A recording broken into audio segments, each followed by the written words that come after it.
Agora, como dica, esse aqui não vai cair na prova, mas como dica, vamos instalar um cara chamado htop. Como que a gente instala? Sudo apt install htop.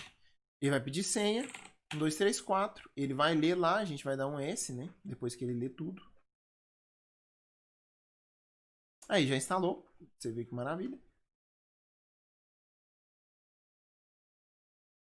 Beleza, agora a gente dá um comando htop. Ele é um top melhorado, tá vendo aqui, ó? Ele mostra pra gente de forma ainda mais simples, ó. A gente de memória tá gastando agora 490 MB de 3.84 GB. A gente tem 3.84 GB, tá gastando só 490 MB. A gente tem 89 tarefas rodando. Tem uma só, na verdade, a gente tem 89 tarefas em execução, uma só rodando. O load do nosso computador está 0.20, então não está consumindo praticamente nada. Como eu disse, essa interface gráfica aqui, ó, ela é muito leve, tá?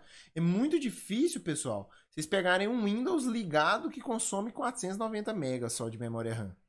A gente tem 2 GB de memória swap, tem um uptime de 9 minutos, e agora aqui ó, a gente consegue enumerar ó, pelos processos que mais estão gastando memória. A gente clica em memória aqui ó, e consegue enumerar. Se a gente clicar aqui em CPU, o que mais está gastando de CPU agora é o Shorg, que é o servidor X, é o servidor de janelas. Se a gente pegar aqui, ó, memória, quem está gastando mais memória? É o Shorg também, é o nosso gerenciador de janelas. Aí tem o Mint Update aqui, a gente consegue executar, enumerar por ordem alfabética, o tempo de execução e tudo mais. A gente consegue fazer tudo isso aqui. E como que a gente sai? Para sair do htop. Beleza, pessoal?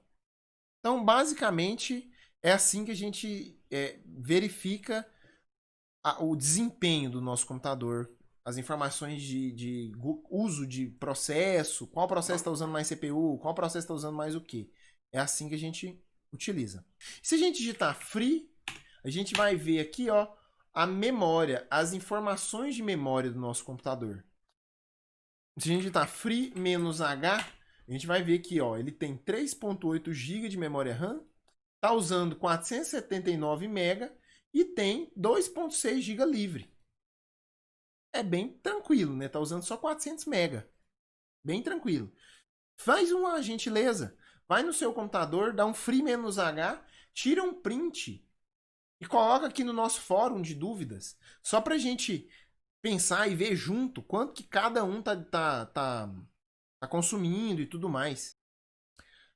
Show de bola! Agora que a gente viu sobre a memória, sobre o CPU, nós vamos estudar um pouquinho sobre o disco.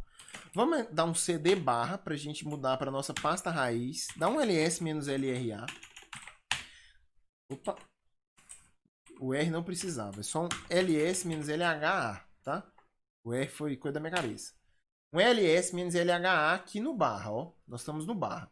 Aqui no barra é a pasta raiz, a primeira pasta que existe no nosso Linux.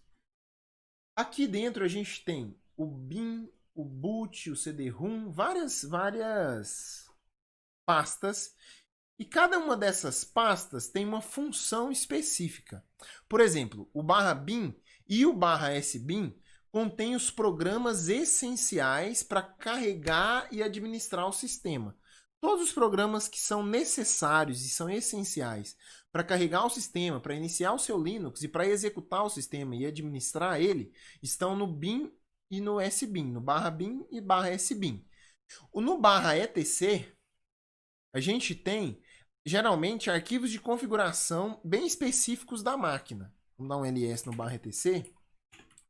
Por exemplo, se a gente tem um serviço de Apache instalado, todas essas coisas estão aqui dentro. Então, são arquivos de configuração específicos da máquina. No /lib, vamos voltar aqui ao ls-lha,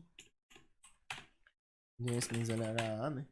No /lib, a gente tem bibliotecas compartilhadas pelos programas e em /bin e /sbin. O que são bibliotecas? Né? São as libs do nosso Linux. São todas aquelas bibliotecas do C, que ele foi feito em C. Então, todas as bibliotecas do C e tudo mais estão nesse /lib. No /mnt e no /media, A gente tem pontos de montagem para outras partições ou dispositivos. Se você tem um pendrive, coloca no seu computador. Se você tem um CD-ROM, por exemplo, pode ser que ele esteja dentro desse /MT/média. Ou então, dentro do próprio CD-ROM. No caso desse Linux, a gente tem aqui, ó, CD-ROM. Aí a gente tem o /proc e o /sys. O /proc e o /sys são diretórios especiais, com informações de processos e de hardware. Se a gente der um ls-lh no /proc, a gente vai ver que esses arquivos, ó, eles foram criados assim que a gente ligou o computador, tá vendo? 1744, 1743. Então, sempre que a gente reinicia o nosso computador, esses arquivos são recriados. Esses arquivos são arquivos especiais, eles são arquivos dinâmicos. Sempre que a gente reinicia a nossa máquina, o /proc, ele é recriado, entendeu? Todos os arquivos que estão lá são recriados. E como? Se a gente der um df-h aqui, ó, a gente vai ver que o /sys, por exemplo, ó, ele é temporário, tá vendo aqui? Ele foi montado temporariamente. O que é o df-h? Ele mostra pra gente todas as partições do nosso computador. E o que são partições? São os discos, digamos assim, as pastas montadas do nosso computador, do nosso HD, né? Do nosso disco. Por exemplo, eu tenho um disco de 50 GB. Eu divido ele. 25 GB é o disco local C e 25 GB é o disco local D. Essas são as partições do nosso computador. Vamos voltar aqui, ó, ls-lha. A gente vai ver aqui que tem o /boot, que está aqui, e o /boot, ele dentro dessa pasta tem o kernel e todos os mapas do sistema e os carregadores de boot. O /home tem todos os diretórios dos usuários. O /root, o diretório do usuário root. O /tmp, arquivos temporários. /usr local e /opt são diretórios exclusivos para programas adicionais. Também podem conter neles algumas bibliotecas necessárias para programas adicionais.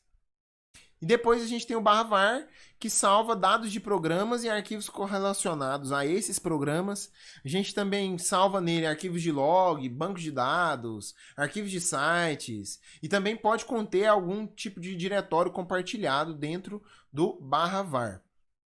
Beleza? E esse aqui que a gente acabou de ver é o FHS, que significa File System Hierarchy Standard. Ou, isso em inglês, né? Ou hierarquia padrão de sistemas de arquivos. Beleza?